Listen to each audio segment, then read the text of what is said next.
Good morning, नमस्कार।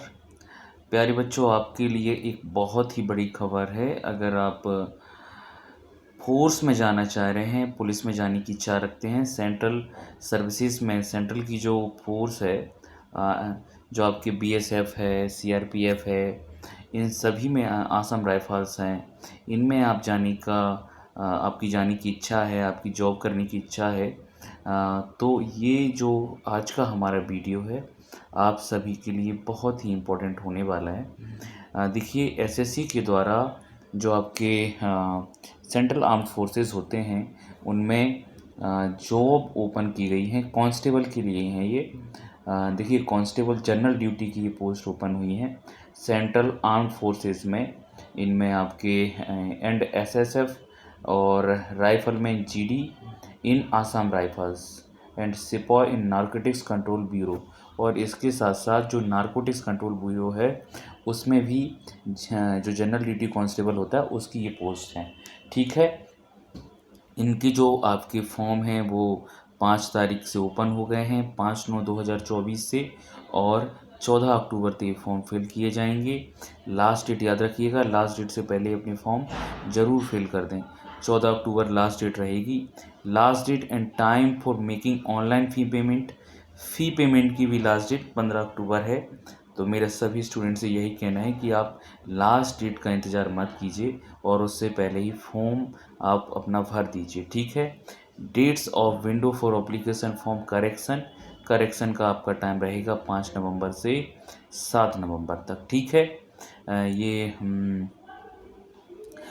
Tentative schedule of computer based examination Jan-Feb 2025। देखिए, जनवरी फरवरी 2025 में आपका लिखित परीक्षा होगी, रिटन एग्ज़ाम होगा, ये कंप्यूटर बेस्ड होगा, ऑनलाइन एग्ज़ाम होगा। याद रखिए, अब आपके पास बहुत कम समय है, मतलब अभी सितंबर चल रहा है, अक्टूबर नवंबर दिसंबर, जनवरी और फरवरी, ये 4-5 जो आपके महीने हैं वही सिर्फ आपके लिए बचे हुए हैं। तो मेरा सभी से ये कहना है कि आप लग जाइए, आप ही से रिटन एग्ज़ाम के लिए लग जाइए। और ये देखते हैं हम आगे। ठीक है, इस एग्ज़ाम के बारे में the notice of the examination will be published by the assessee based on the scheme of examination and the vacancies provided by the MHA ministry of home affairs. ठीक है। Application form will be accepted through online made only. Online आपको form fill करना है। अब हम यहाँ देखते हैं, आगे चलते हैं, इसमें आगे बढ़ेंगे। तो इसमें देखते हैं कि कितनी वैकेंसीज़ हैं। अच्छा, इसका मैं आपको पे स्केल भी बता देता हूँ। पे लेवल फर्स्ट है ₹18,000 to 56,900 for the post of sepoy in NCB, and pay level ₹21,700 to 69,100 for all other post. ठीक है। तो लगभग आपको 21,000 रुपये से तो ज़्यादा ही मिलेंगे। मुझे लग रहा है कि आपको जब आपकी फ़र्स्ट ज्वाइनिंग होगी तो आपकी 30,000 रुपये के आसपास आपकी सैलरी इसको मुझे लग रहा है मिलेगी। ठीक है। अब हम देखते हैं बीएसएफ में कितने पोस्ट हैं। बीएसएफ में इसमें 13,306 पोस्ट इसमें बीएसएफ में हैं। ये सारे पोस्ट इंक्लूडेड हैं, सभी SC ST OBC EWS UR का। CISF में इसमें 6,430, CRPF में आपका 11,299, एंड SSB में 819, ITBP में भी अच्छे हैं, 2564 पोस्ट हैं। और AR असम राइफल्स हो गया, ये SSF 35 एंड NCB में 11 पोस्ट हैं। ठीक है। और इसी के रिगार्डिंग फिर जो आपके फीमेल के लिए हैं, अलग इसी में फीमेल के लिए किया गया है बाइफरकेशन। तो हम देखते हैं कि जो टोटल आता है 39,000 पोस्ट निकल के आता है, 39,481। काफ़ी बड़ी संख्या में ये पोस्ट हैं भाई, लग जाइए अभी से। और आसान नहीं होता किसी भी कॉम्पिटिटिव एग्ज़ाम में क्लियर करना, मेहनत करनी पड़ती है, तो मेहनत कीजिए अभी से। द वैकेंसीज़, आयोग का कहना है, SSC की तरफ से जो नोटिफिकेशन है उसमें, कि द वैकेंसीज़ आर टेंटेटिव, ये संभावित हैं, तो इससे ज़्यादा ही होंगी, कम तो बहुत कम ही होता है कि कम हो कभी पूछते हैं, ठीक है। फिर आते हैं नेशनैलिटी, भारतीय होना आवश्यक है, ठीक है। फिर आता है एज लिमिट। एज लिमिट का भी ख्याल रखिएगा, एज लिमिट बहुत ज़रूरी है, ध्यान देना। The crucial date for age recording is fixed as 1/1/2025, अर्थात आपकी जो उम्र है वो कब से उसको मेज़र किया जाएगा, 1 जनवरी 2025 से, है ना। 1 जनवरी 2025 को आपकी जो उम्र है वो 18 से 23 वर्ष के मध्य होना आवश्यक है, 1 जनवरी 2025 को, ठीक है। अर्थात आप 2 जनवरी 2002 से पहले और 1 जनवरी 2007 के बाद की जन्म तिथि आपकी नहीं होनी चाहिए, ठीक है। SC और ST के लिए 5 वर्ष का छूट है, आयु में छूट हम देखते हैं। OBC के लिए 3 इयर्स का है, एक्स सर्विसमैन के लिए 3 years, children and dependents of victims 5 years, killed in 1984 rights और कम्युनल राइट्स इन गुजरात, अनरिजर्व जो EWS हैं उनको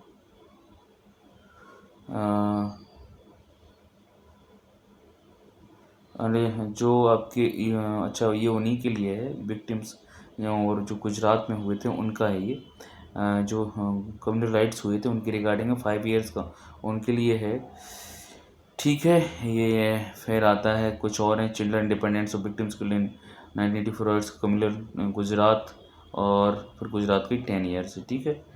ये तो हो जाता है। फिर आगे देखते हैं हम ये कुछ एक्सप्लेनेशन एक्स सर्विस मैन की रिगार्डिंग है कुछ। फिर आता है आपका process of certification and format of certificate के बारे में दिया हुआ है, आप पढ़ लीजिए इसको अच्छे से। एजुकेशनल क्वालिफिकेशन है, इम्पोर्टेंट है। 1 जनवरी 2025 को आपकी शैक्षणिक योग्यता क्या होनी चाहिए। The candidate must have pass the matriculation और 10th class examination from a recognized board university age on और before the cut off date 1/1/2025, अर्थात 1/1/2025 को आपकी जो आपकी जो शैक्षणिक योग्यता है वो 10th क्लास आपको उत्तीर्ण होना आवश्यक है, ठीक है। ये याद रखिएगा। फिर आता है incentive to NCC certificate holders. The incentive to NCC certificate holders will be granted at the following scales. NCCC certificate अगर आपके पास है तो आपको 5% of the maximum marks of the examination मिलेगा। NCCB है तो आपके तो 3% of the maximum marks of the examination मिलेगा। 2% हैं तो आपको maximum marks of the examination मिलेगा। 2% मार्क्स बोनस मार्क्स मिलने वाले हैं, याद रखिए कितना बड़ा अपॉर्चुनिटी होता है। आप NCC की तरफ ध्यान नहीं देते, आप लोग 5% मिल रहा है ना। मान लीजिए आपके 150 नंबर का अगर है तो आप NCC किए हुए हैं तो उसका सब 5% आपको मिलने वाला है। कितना बड़ी अपॉर्चुनिटी होती है और आप लोग ऐसे ही मिस कर देते हैं NCC को। मैंने खुद NCC सर्टिफिकेट किया हुआ है, मुझे पता है कितना इसकी इम्पोर्टेंस होती है, खासकर फोर्स की जॉब में जाने के लिए। और अगर आप फोर्स का सपना रखे हुए हैं कि मुझे पैरामिलिट्री फोर्सेस में, पुलिस में, आर्मी में जाना है तो आपको NCC की तरफ ज़रूर ध्यान देना चाहिए, ठीक है। फिर आते हैं लास्ट डेट आपका मैंने बता ही दिया 14 अक्टूबर है, ठीक है। ऑनलाइन फॉर्म सबमिट करना है। फ़ी इसकी ओनली 100 रुपये है, फ़ी पेबल 100 रुपीज़ ओनली, 100 रुपीज़ आपका लगेगा। ये अच्छी बात है, सरकार के लिए धन्यवाद, क्योंकि गरीब बच्चे ही ज़्यादातर मैंने देखा है भारतवर्ष में जो इस तरह की जॉब्स के लिए जाते हैं, जो लोअर मिडिल क्लास हैं, मध्यम वर्गीय हैं, गरीब लोग हैं, वही ज़्यादातर इनका प्रयास। लेकिन ये मतलब मैं ये नहीं कह रहा हूँ कि आप मत जाइए, आपका अच्छा है, जाना चाहिए, आपके लिए जॉब मिल रही है, आपका घर चलेगा, परिवार चलेगा, समाज में मान सम्मान प्रतिष्ठा प्राप्त होगी, ठीक है। फिर आता है सेंटर ऑफ एग्जामिनेशन, दिखाता हूँ मैं आपको, ये इम्पोर्टेंट है। सेंटर ऑफ एग्जामिनेशन कहाँ होंगे आपके, ये एसएससी के जो जो सेंटर्स हैं वो सभी रहेंगे। देखिए मध्य आप मैं यहाँ दिखाता हूँ आपको। सेंट्रल रीजन आपका बिहार एंड उत्तर प्रदेश में आपके बिहार के भागलपुर, दरभंगा, मुजफ्फरपुर, फिर पूर्णिया, और यूपी के आगरा, बरेली, झांसी, कानपुर, लखनऊ, मेरठ, प्रयागराज एंड वाराणसी में होगा। ठीक है। और आप अगर ईस्टर्न रीजन से हैं, Andaman and Nicobar island, Jharkhand, Orissa, Sikkim and West Bengal में, तो ये आपके पोर्ट ब्लेयर, रांची, बालासोर, बहरामपुर, भुवनेश्वर, कटक, ढेंकनाल, राउरकेला, ये सब रहेंगे। अब आता है आपका, अगर आप कर्नाटका एंड केरला रीजन से, तो बेंगलोर, बेलगावी, ये सब रहेंगे। मध्य प्रदेश से हैं अगर आप, उसमें मध्य प्रदेश एंड छत्तीसगढ़ दो स्टेट हैं, तो आपका भोपाल में, ग्वालियर में, इंदौर, जबलपुर, सतना, सागर, उज्जैन, बिलासपुर, रायपुर, छत्तीसगढ़ के दो सिटीज़ इसमें रहेंगे, बिलासपुर एंड रायपुर में। बाकी की सिटीज़ इसके मध्य प्रदेश के हैं। ठीक है। नॉर्थ ईस्टर्न रीजन आपका रहने वाला है ईटानगर, डिब्रूगढ़, ईटानगर अरुणाचल हो गया, फिर डिब्रूगढ़ आसाम हो गया, गुवाहाटी हो गया, जोरहट आसाम हो गया, सिलचर, ठीक है, ये सब रहने वाले हैं। ठीक है। फिर नॉर्दर्न रीजन में आपका दिल्ली, राजस्थान जो उत्तराखंड आता है, दिल्ली, अजमेर, बीकानेर, जयपुर, उदयपुर, देहरादून, हल्द्वानी और रुड़की।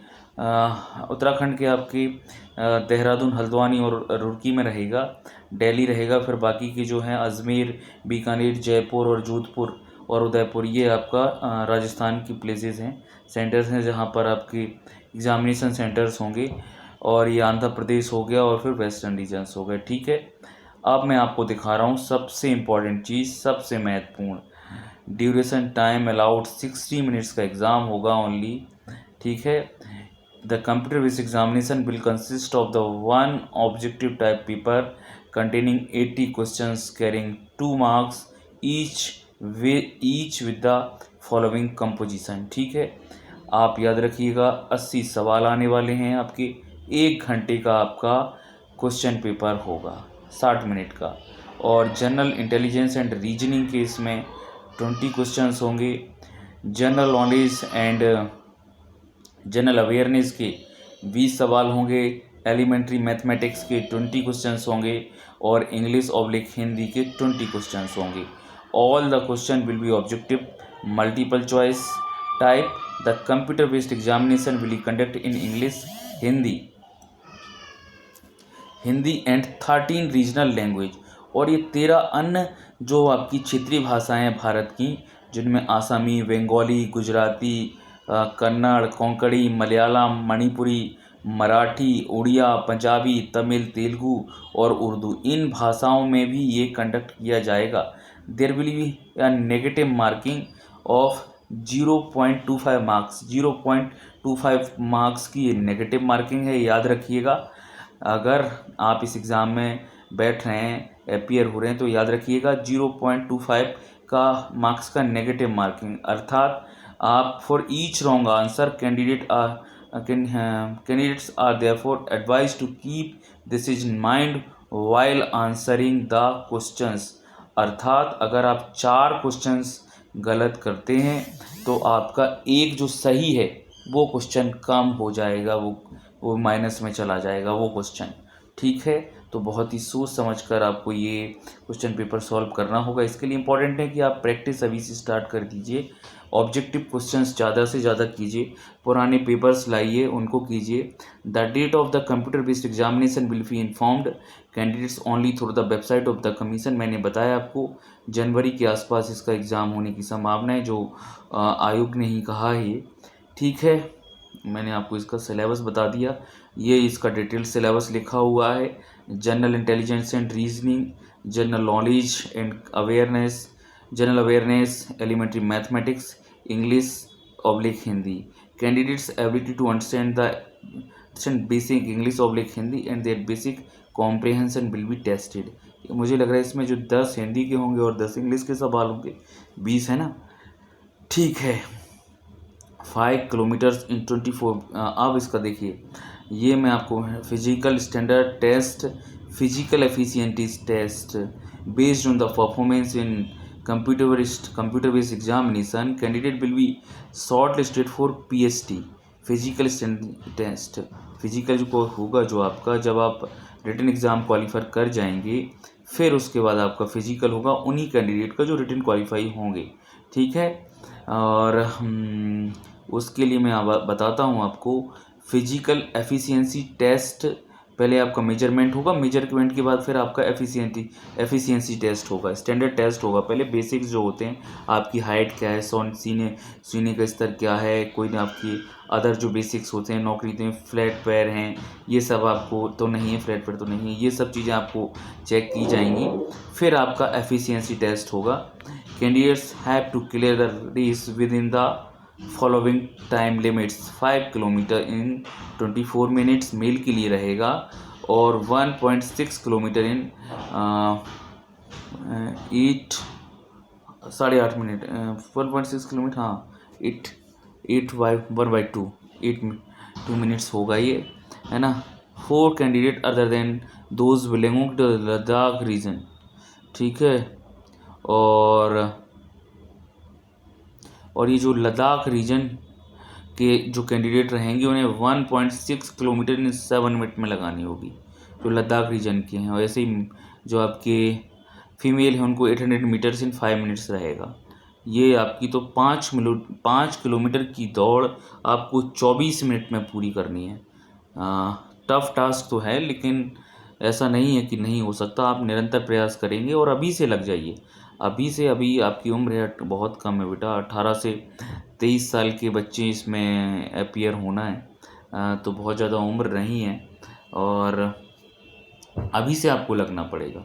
अभी से अगर आप लगेंगे तो आप इसको क्वालिफाई कर जाएंगे, 100% क्वालिफाई कर जाएंगे, ठीक है। आपके फिजिकल स्टैंडर्ड क्या होने चाहिए?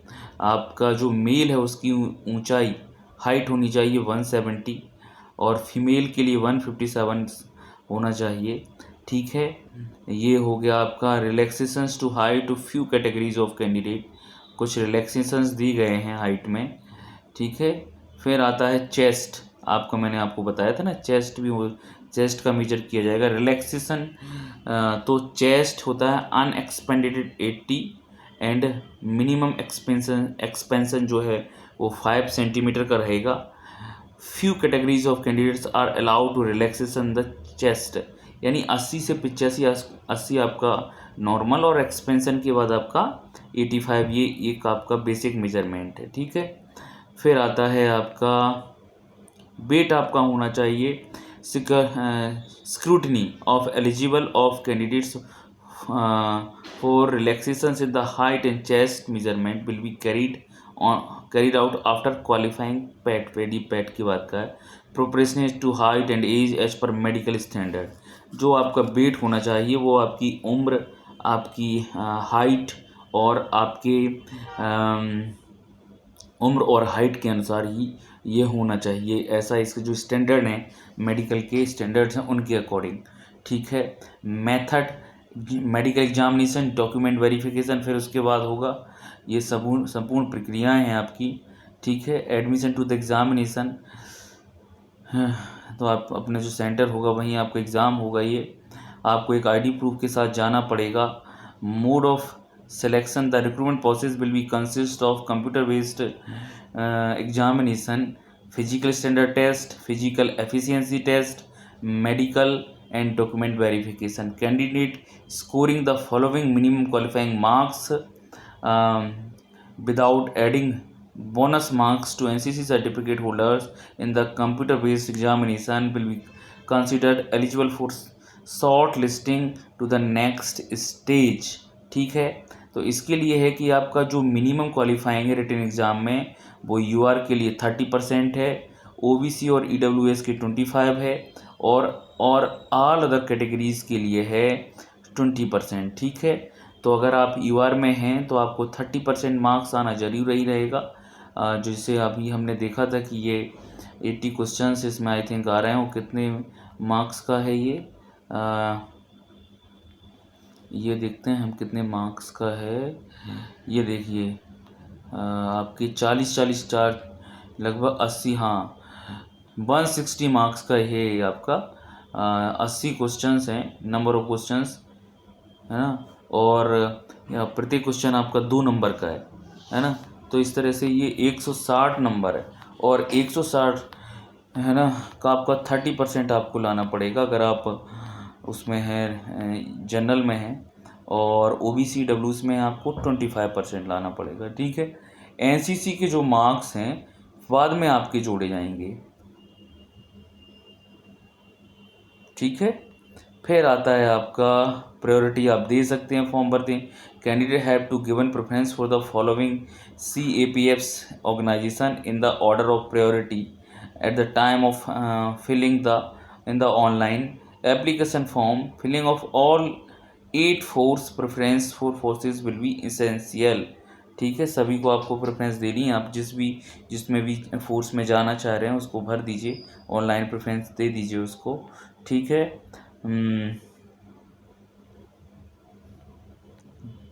चीटिंग के संदर्भ में है कि भाई चीटिंग पर किस तरह की पनिशमेंट है, इसमें पनिशमेंट का प्रावधान है ये सब, ठीक है। हाँ तो ये पूरा हो गया, देखिए हमने देख लिया। मेरी शुभकामनाएं आप सभी के साथ। फॉर्म भर दीजिए, पढ़ाई कीजिए, ऑनलाइन फॉर्म फिल करना है, और अगर कोई दिक्कत आती है तो मुझे बताइए। कल मैं इसका आपको डिटेल्ड सिलेबस के संदर्भ में लाऊंगा, और सिलेबस में हम आपको यहाँ हिंदी और जीएस के जो सवाल रहेंगे उनको कराने की पूरा प्रयास करेंगे। इंग्लिश के भी सवालों को हम कराएंगे यहाँ पर, ठीक है। मेरी शुभकामनाएं आप सभी के साथ। आप अभी से तैयारी कीजिए, आगे बढ़ें, सेलेक्ट हो जाएं, जीवन में सफल हों। बहुत बहुत बधाई मेरी आप सभी को। धन्यवाद।